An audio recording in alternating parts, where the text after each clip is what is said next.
नमस्कार मित्रों, डॉक्टर संजीव भानावत के चैनल में आपका हार्दिक स्वागत, अभिनंदन। रोज सुबह उठते ही जब आप कोई ऐप खोलते हैं, विशेषकर न्यूज़ संबंधित या टेलीविज़न चैनल देखते हैं, तो आपको इस बात का एहसास होगा या आप इस बात से त्रस्त होंगे कि लगातार आप पर सूचनाओं की बमबारी की जा रही है। ब्रेकिंग न्यूज़ के नाम पर लगभग एक जैसी खबरें परोसी जा रही हैं। ब्रेकिंग न्यूज़ की ये बरसात हमें कहां ले जा रही है? टेलीविजन की तेज रफ्तार से भागती सुर्खियां, सोशल मीडिया पर हर पल मिलने वाले नए अपडेट, यह सिलसिला कभी रुकता नहीं है, कभी थमता नहीं है। ऐसे माहौल में क्या कभी आपको ये नहीं लगता कि हम बहुत कुछ खबरें पाने के चक्कर में बहुत कुछ खो भी रहे हैं? सूचनाएं तो बहुत हैं, लेकिन क्या इनमें गहराई है?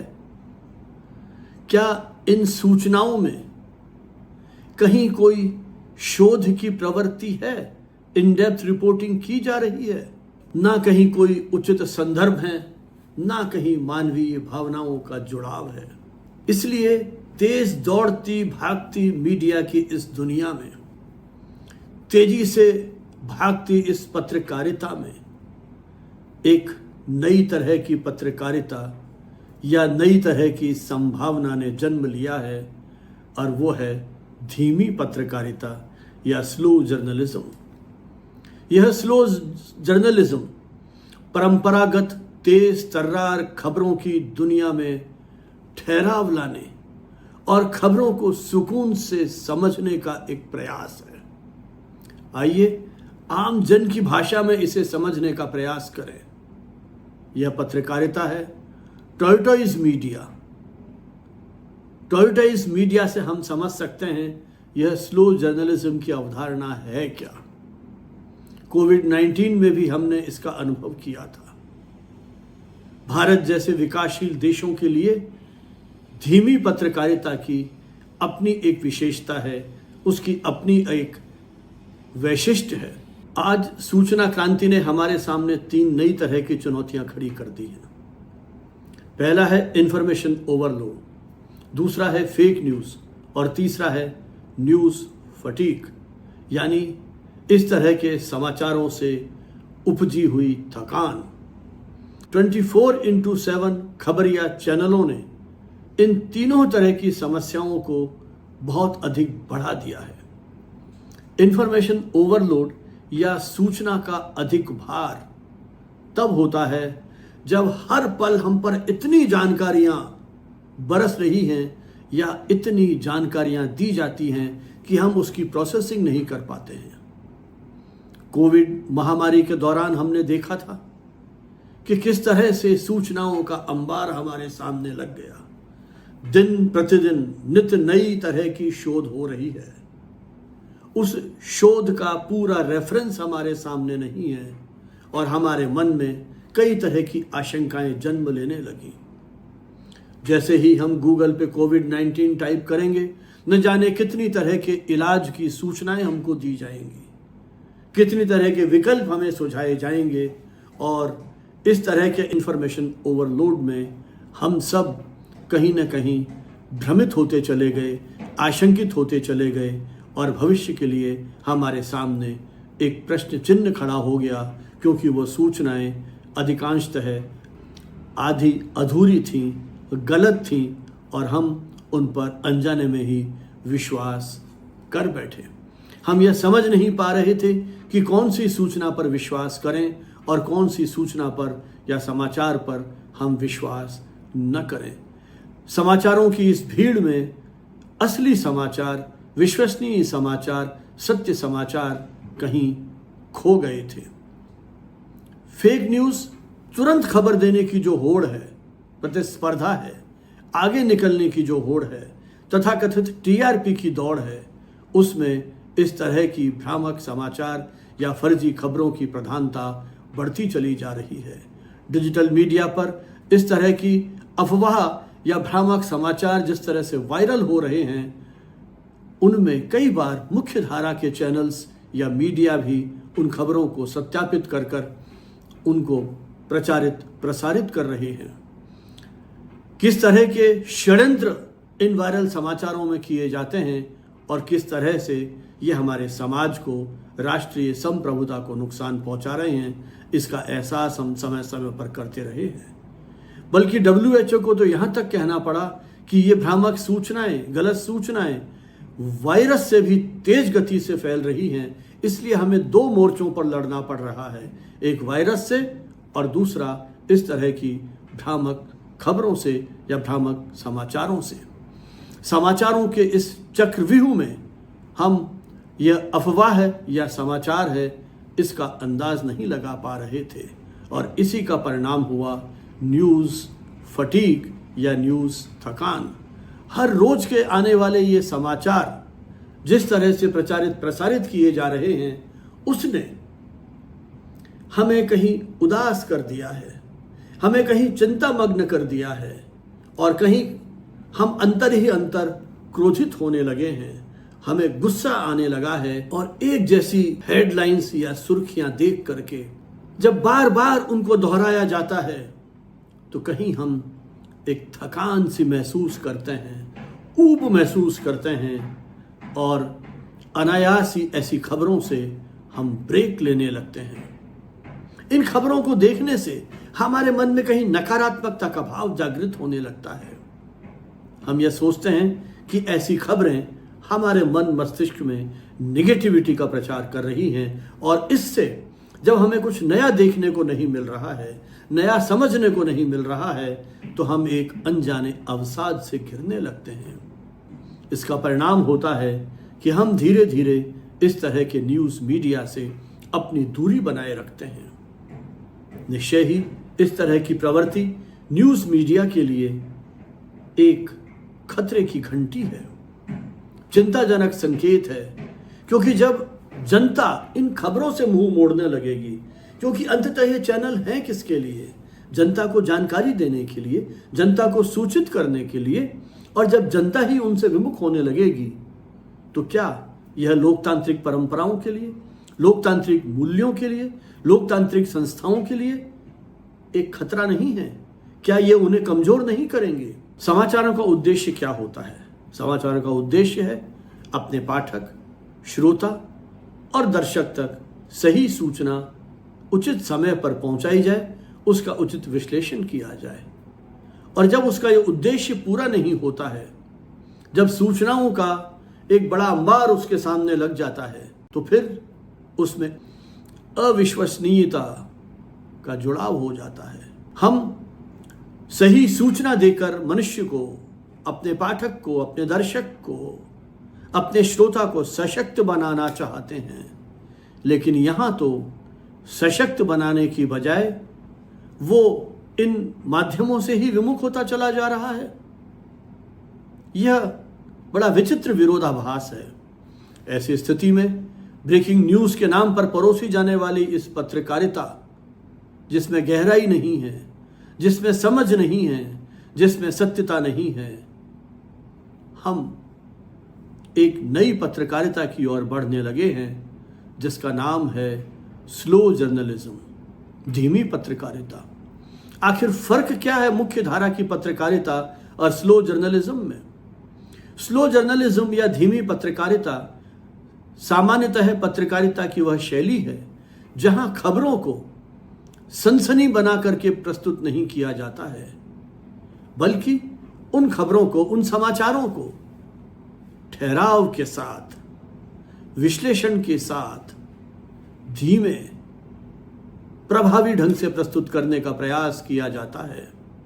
मुख्य धारा की पत्रकारिता में जहां तेजी से सूचनाएं प्रसारित करने की प्रतिस्पर्धा लगी रहती है, मिनट मिनट के अपडेट ब्रेकिंग न्यूज़ के नाम पर दिए जाते हैं, ताबड़तोड़ शीर्षक दिए जाते हैं, खबरों को सेंसेशनलाइज किया जाता है, वहीं धीमी पत्रकारिता बिल्कुल इसके विपरीत दिशा में आगे बढ़ती है।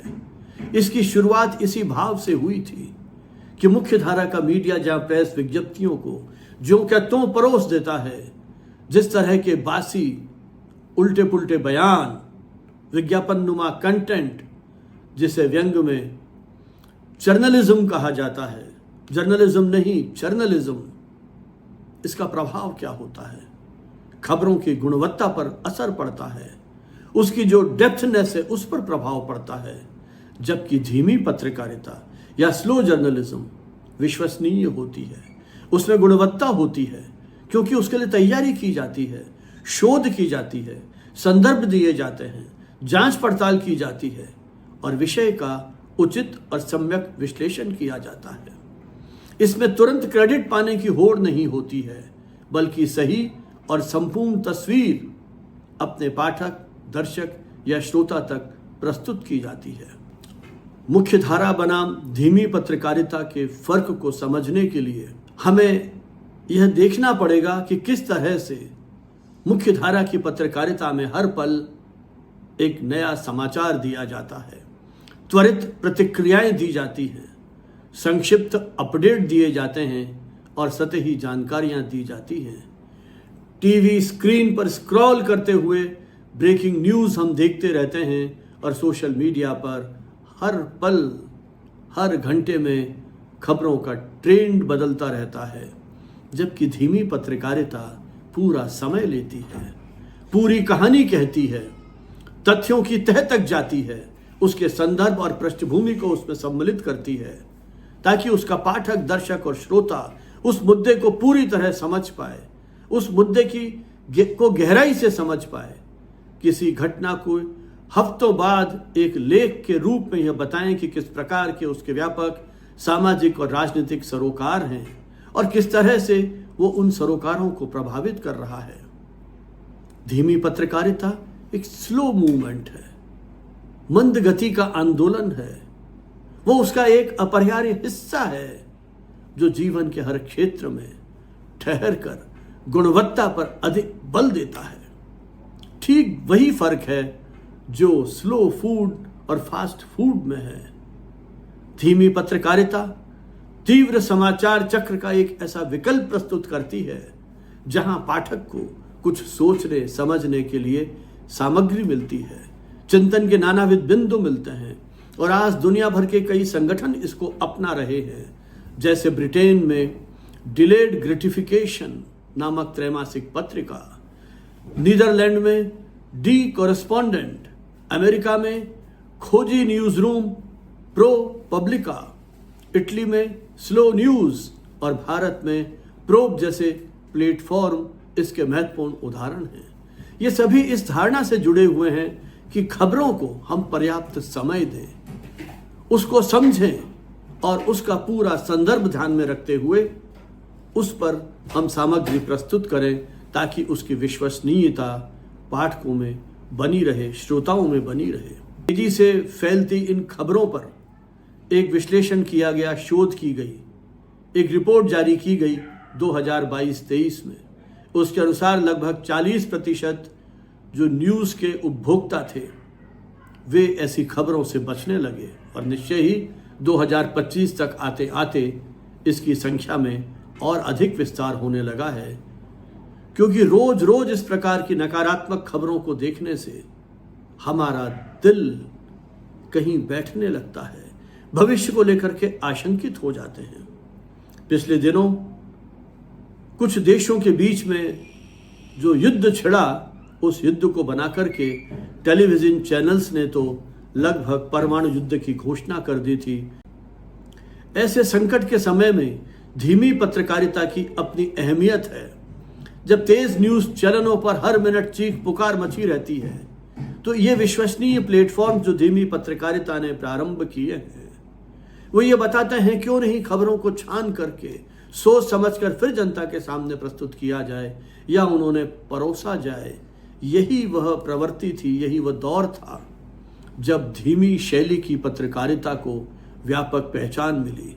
आम आदमी इस बात को समझने लगा कि हर छोटी बड़ी अपडेट को तुरंत जान लेना उतना महत्वपूर्ण नहीं है जितना कि ये समझना कि इन खबरों के पीछे क्या भावना छिपी हुई है, इसकी क्या पृष्ठभूमि है और इसके संभावित परिणाम क्या होंगे। टॉर्टोइज मीडिया, जैसा हमने अभी कहा, कि धीमी पत्रकारिता का प्रतीक है।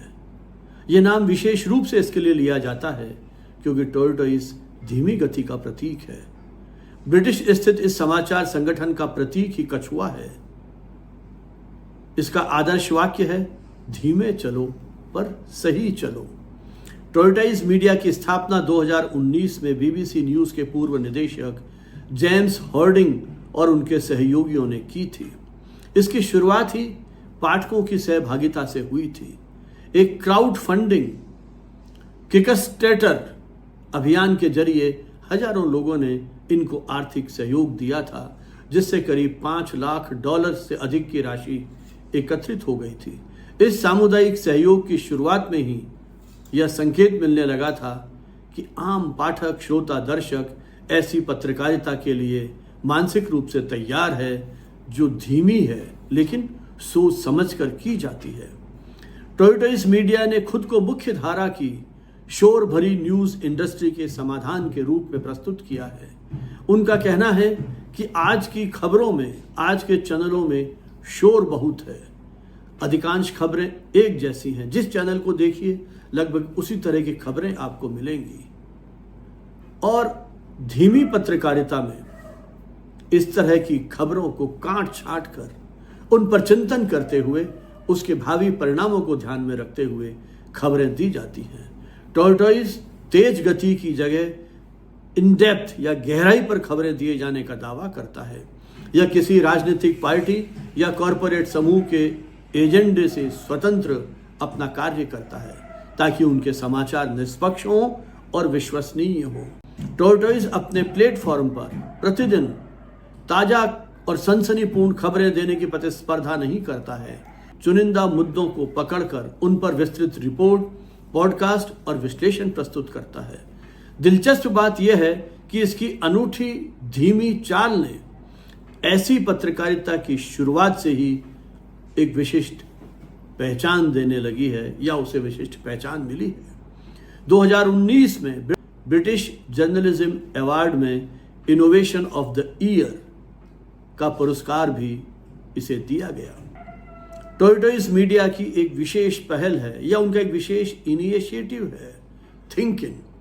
यह एक तरह का लाइव डिस्कशन इवेंट होता है, एक संपादकीय बैठक के अनुरूप होता है जिसके सदस्य, चाहे वो पाठक हैं चाहे दर्शक हैं, मिलकर के कोई एक चर्चा करते हैं और वहाँ पत्रकार भी होते हैं जो किसी विषय पर उस चर्चा के सहभागी होते हैं। आमतौर पर पत्रकारिता में खबरें न्यूज रूम के अंदर तय होती हैं, लेकिन टॉर्टोइज ने इस तरह की पत्रकारिता के लिए द्वार सबके लिए खोल दिए हैं। ये नियमित रूप से थिंक इन का आयोजन करते हैं जिसमें कोई भी सदस्य जूम कॉल या सीधे उस आयोजन में सहभागिता कर अपने विचार, अपनी राय या अपने अनुभव साझा कर सकता है, सवाल पूछ सकता है।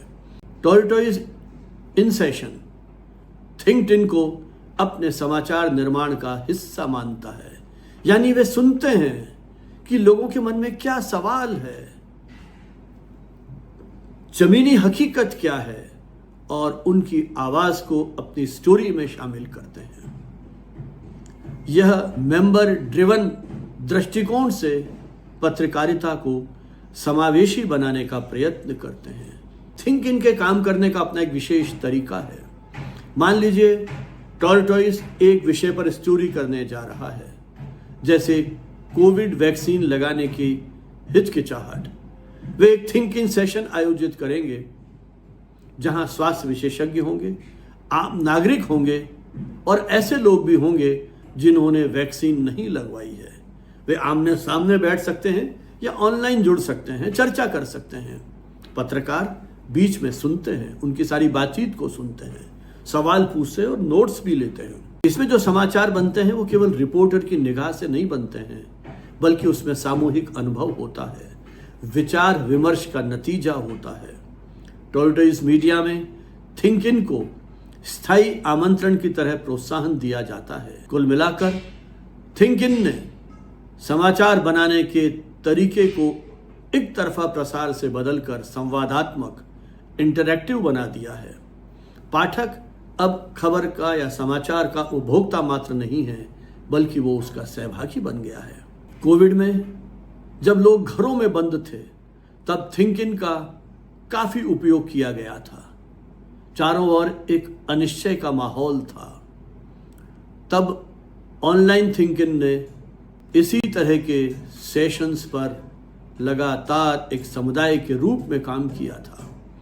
लॉकडाउन में जिंदगी या टीकाकरण के अनुभव जैसे विषयों पर इनके सदस्यों ने अपने अनुभव साझा किए थे और विशेषज्ञों से सीधे सवाल भी पूछे थे। इन चर्चाओं ने पत्रकारों को महसूस कराया कि हम कौन से महत्वपूर्ण पहलू को लें और किन बातों को हम अपने रिपोर्टिंग का हिस्सा बनाएं। इस प्रक्रिया ने न सिर्फ पत्रकारिता को बेहतर बनाया, बल्कि उसमें भाग लेने वाले जो व्यक्ति थे उनको भी इस बात का संतोष दिलाया कि उनकी आवाज़ को कहीं सुना जा रहा है। संकट के दौर में इस तरह की सहभागिता आम आदमी को एकजुटता का एहसास कराती है। एक साथ मिलकर के चिंतन करते हैं, कलेक्टिव रिफ्लेक्शन, जो तेज रफ्तार या एक तरफा समाचार प्रसारण में संभव नहीं होता है। यही धीमी पत्रकारिता की ताकत है कि वह मीडिया को जनता से दूर नहीं होने देता, वरन उसके साथ मिलकर के आगे बढ़ता है। इंफॉर्मेशन ओवरलोड, फेक न्यूज़ और न्यूज़ फिटीक, यही तो तेज खबरों की दुनिया की बड़ी चुनौतियां हैं। और धीमी पत्रकारिता कैसे इनमें समाधान देती है, यह चिंतन का विषय है। धीमी पत्रकारिता इन चुनौतियों का एक संभावित समाधान प्रस्तुत करती है, क्योंकि इसका मूल मंत्र है, पहले समझो फिर बताओ। इसमें गति पीछे रह जाती है और गुणवत्ता आगे आ जाती है। धीमी पत्रकारिता इस तरह की समस्याओं से निपटने का एक सुझाव देती है। धीमी पत्रकारिता इंफॉर्मेशन ओवरलोड को फिल्टर करती है, क्योंकि इससे जुड़े हुए संगठन हर खबर को तुरंत देने की बजाय ये तय करते हैं कि वास्तव में महत्वपूर्ण है क्या, पाठक के लिए क्या जानना जरूरी है। टॉर्टोइस मीडिया जैसे प्लेटफॉर्म रोज दर्जनों स्टोरीज देने की बजाय कुछ चुनिंदा स्टोरीज पर काम करते हैं, लेकिन उसके साथ वे विस्तृत संदर्भ जोड़ते हैं, इन डेप्थ एनालिसिस जोड़ते हैं। इससे पाठक सूचनाओं के उस महासागर में तैरने की बजाय उसके सार तत्व को समझ लेता है। उदाहरण के लिए किसी एक मुद्दे पर सैकड़ों न्यूज़ आर्टिकल्स छपे हैं, तो धीमी पत्रकारिता संगठन उन हजारों आर्टिकल्स का सार निकालकर एक व्यापक लेख के रूप में उसको अपने पाठकों तक दे देता है, ताकि वो उसका जो मूल तत्व है उसको समझ लें। धीमी पत्रकारिता के जो प्रवर्तक हैं, उससे जुड़े हुए जो व्यक्ति हैं, वो सत्यता को गहराई तक जांचने की कोशिश करते हैं। इसलिए भ्रामक या फर्जी खबरों को वो प्रश्रय नहीं देते हैं, संरक्षण नहीं देते हैं, या उसका वो फैक्ट चेक करने के बाद खबर देते हैं, क्योंकि उसके साथ गहन शोध अनुसंधान की प्रवृत्ति जुड़ी होती है। धीमी पत्रकारिता करने वाले पत्रकारों को पर्याप्त समय मिलता है, चिंतन का समय मिलता है, किसी भी दावे की सच्चाई को जांचने का मौका मिलता है। वो त्वरित ब्रेकिंग से काम नहीं करते हैं, बल्कि विशेषज्ञों से संवाद कर, उनसे राय लेकर और उन आंकड़ों की सत्यता को परख करके खबर देते हैं। तभी तो उनकी विश्वसनीयता बढ़ जाती है। एक धीमे न्यूज़ रूम में अगर कोई वायरल अफवाह दिखती है, तो वे उसे तुरंत चलाने की जगह उसकी जांच पड़ताल करते हैं और फिर आवश्यकता होने पर कुछ दिन बाद पूरी तथ्यों के साथ उस स्टोरी को जारी करते हैं। इससे जनता के सामने सच आता है। फेक न्यूज़ का अपने आप भंडाफोड़ हो जाता है। तेज गति की पत्रकारिता में अक्सर खबर तथ्यों या बयानों तक सिमट जाती है। मानवीय भावनाओं पर केंद्रित कहानियां या भावनाएं पीछे छूट जाती हैं। धीमी पत्रकारिता का फोकस इंसान के अनुभवों और स्टोरीज पर टिका रहता है, केंद्रित होता है। वे आंकड़ों के पीछे छिपे हुए तथ्य को सामने लाते हैं। जैसे कोविड में आंकड़ों की बजाय, केस ग्राफ की बजाय किसी ऐसे परिवार की कहानी बताएंगे जिसने महामारी में किस तरह उसको झेला है, उसके क्या अनुभव रहे हैं, उसकी गहराई वो पाठकों तक पेश करेंगे ताकि एक भावनात्मक जुड़ाव उस परिवार के साथ बने, कहीं हमदर्दी या समझ पैदा हो।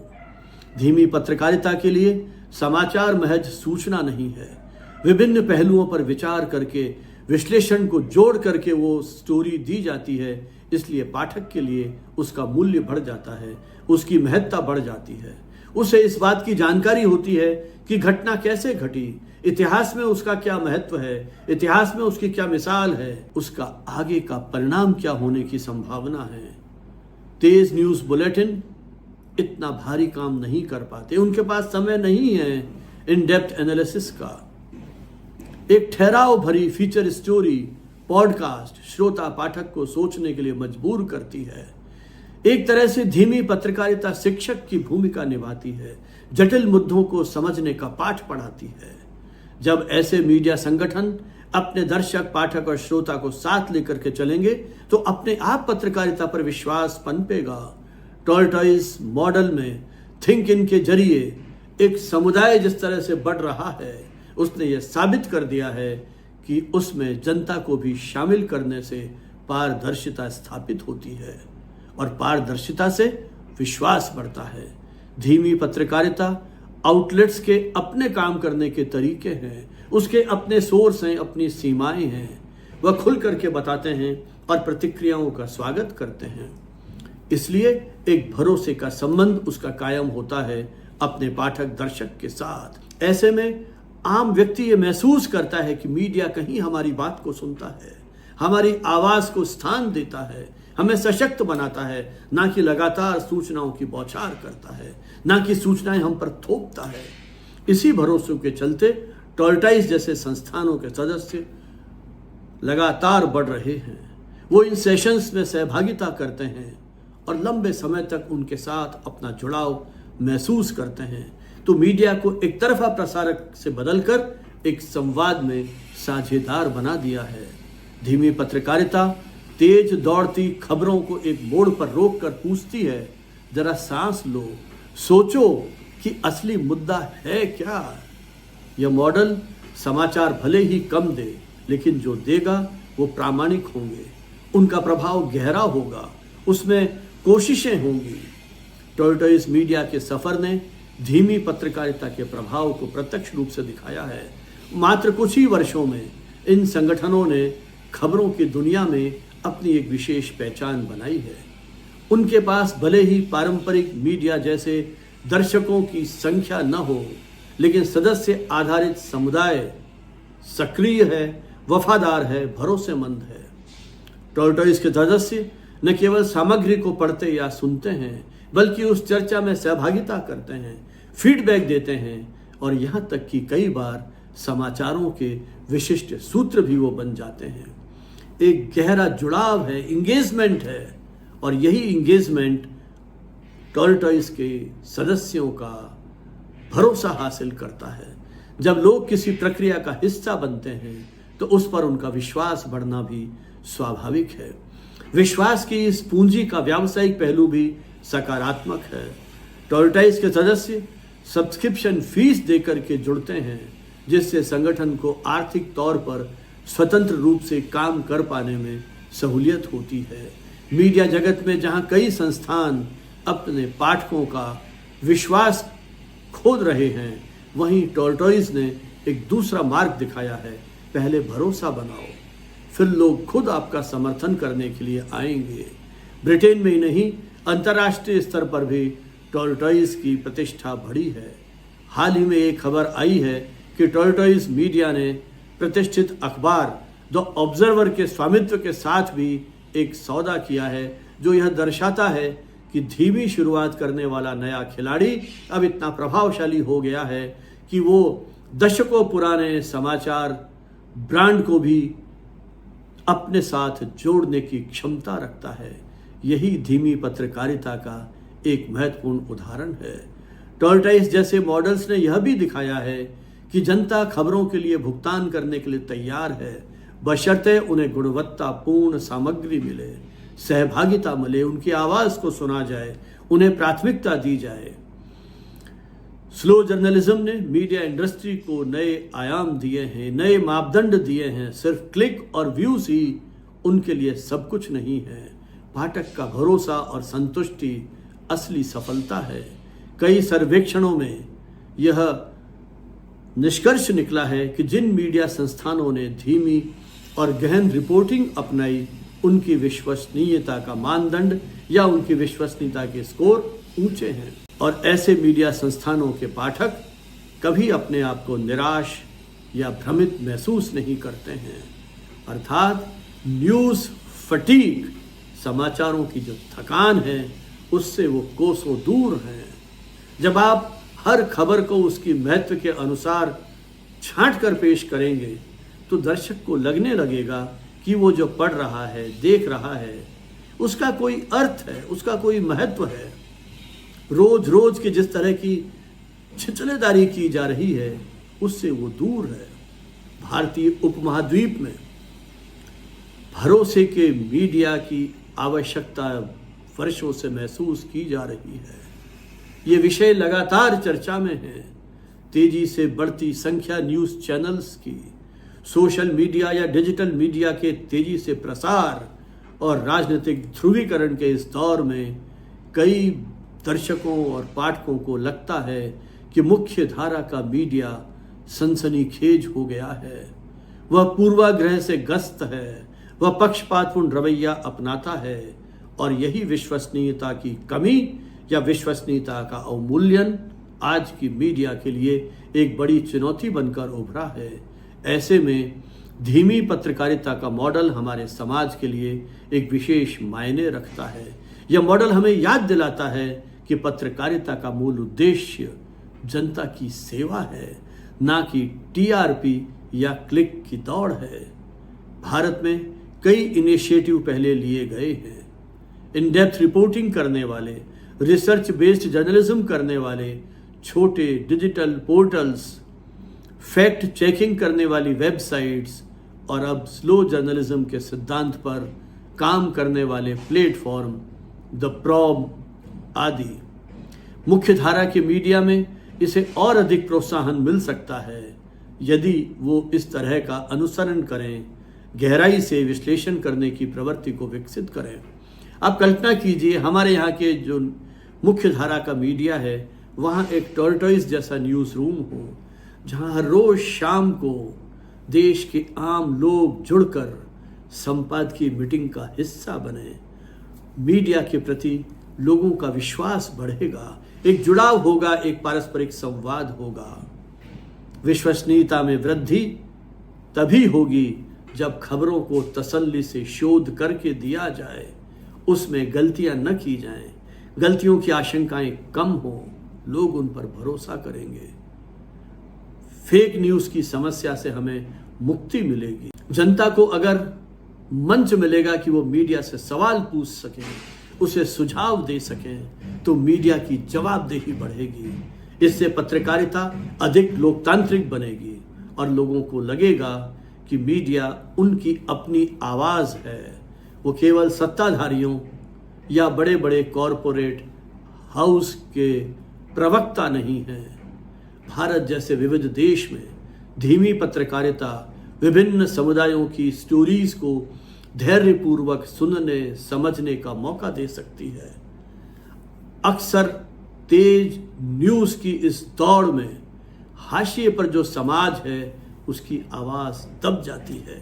धीमी गति से पत्रकार ग्रामीण इलाकों, दलित, आदिवासी, स्त्री पुरुष सभी की बातों को समझकर, उनकी समस्याओं को समझकर, उनकी आशा आकांक्षाओं को समझकर, उन्हें पूरा महत्व देते हुए बेहतरीन रिपोर्ट तैयार कर सकते हैं।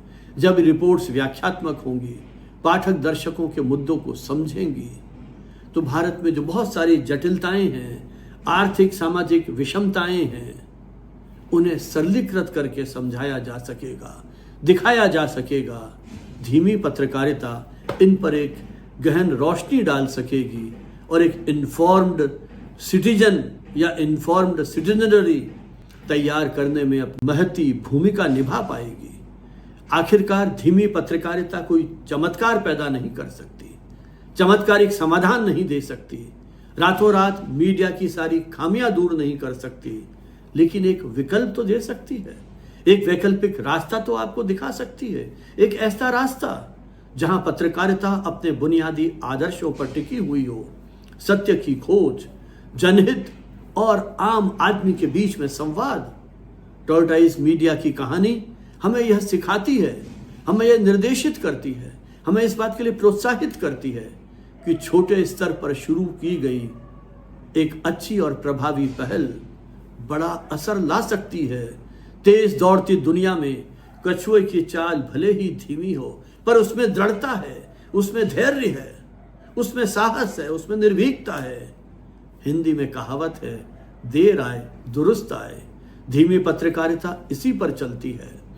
यह हमें गति दे सकती है, प्रतिस्पर्धा से परे ठहर कर हमें सोचने के लिए विवश करती है।